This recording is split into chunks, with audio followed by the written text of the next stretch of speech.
How to edit text with numbers in Excel. Like we have text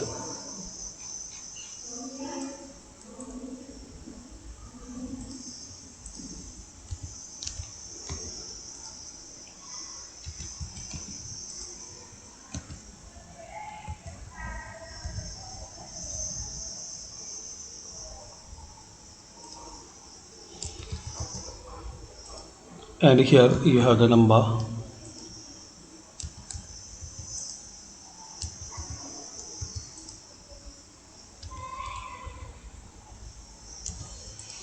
You want to add both, so you can use this formula equal. Now select this one.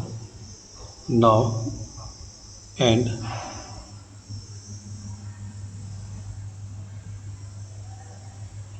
select it, then press enter. So you have both now, text with a number. If you need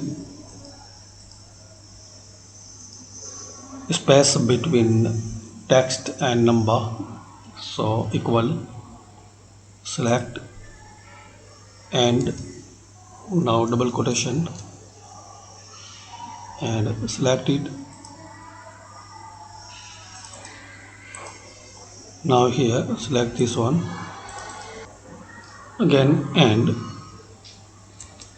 and here you need the space between quotation mark, and here select the second one and press enter. So now you have space between text and number. Thanks for watching.